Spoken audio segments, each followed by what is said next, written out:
Here's one of the first logos I ever created. Can you spot the 7 mistakes I made as an amateur designer? If you're looking to level up your logo design game and land high-paying clients, you need to know these mistakes so you can avoid them at all costs. So let's dive in and take a look at what not to do when designing a logo.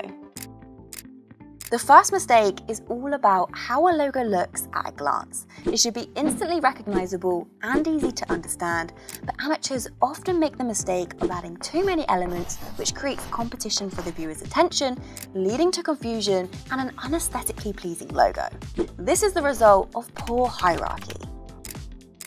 What makes the Nike tick such a good logo mark?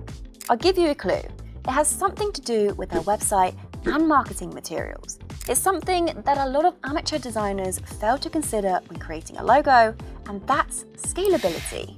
Logos need to look good at any size, from a tiny favicon to a giant billboard.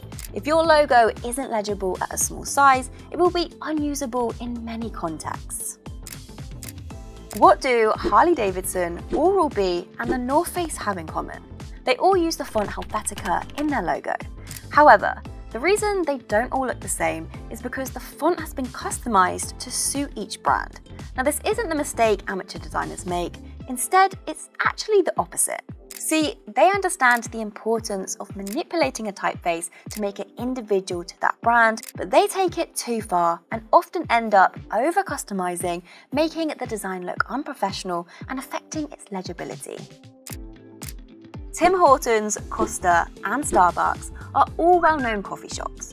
Abby's Coffee, Coffee Strip and Book Coffee are not so well-known because I just made them up and sourced logos from a generator website. Now, despite the obvious gap in design quality, what differences do you notice between the high-end brands and the AI-generated ones? The famous logos are much more memorable. This is because the designers who created them didn't make the mistake many amateurs do, which is to make the logo too obvious for the industry. Using obvious graphics or cliches can make logos look cheap and forgettable. So remember, just because it's a coffee shop, it doesn't have to include a cup of coffee in its logo design. If I were to ask you what needs to be changed with this logo to improve it, what would you suggest? Would it be getting rid of the outline, removing the slide image, or maybe straightening up the word playgrounds? While those suggestions may improve the logo, there's something much easier that would instantly improve its appearance. If you're not sure what it is, take a look at these 3 famous logos. Notice any patterns between them. It's the color selection, and it's not just a coincidence. In fact, 95% of the world's biggest brands use just 1 or 2 colors in their logos. This is something amateur designers often forget as they try to use too many colors, resulting in an overwhelming and non-cohesive logo. Why is it acceptable to spend $20,000 on a new car, but not on the latest iPhone? The answer is that most people upgrade their phones every couple of years, so there's a limit on what they're willing to spend. However, with a car, people see it as a long-term investment and are willing to spend more if it lasts them 10 or 15 years. This is the same thought process that top designers use to land high-paying clients, and it's also where I see amateurs go wrong and make a big mistake. See, amateur designers often rely on trends when designing logos, and what do trends do? They come and go, meaning you're supplying the client with an iPhone when what they really want is a car.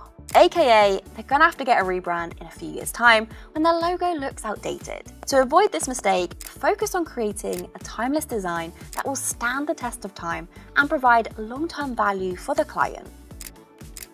Why are the HSBC and Tostitos logos so drastically different? Yes, they're in different industries, target different audiences, and provide different services, but all that aside, could they use the same typeface if they wanted to? The answer is no.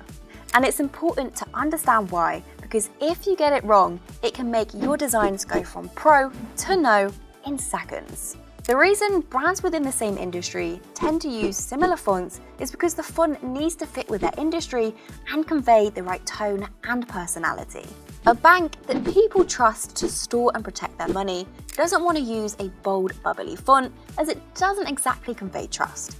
Instead, they tend to opt for a minimal serif or sans serif font. The last mistake I see amateur designers making when it comes to logo design is failing to sell their design to the client, which often leads to a slew of revisions. Fortunately, preventing this is simple. You just need to do one important thing, and I go over that in this video here. So if you want to prevent endless revisions and get your clients raving about your design work, then go and give it a watch.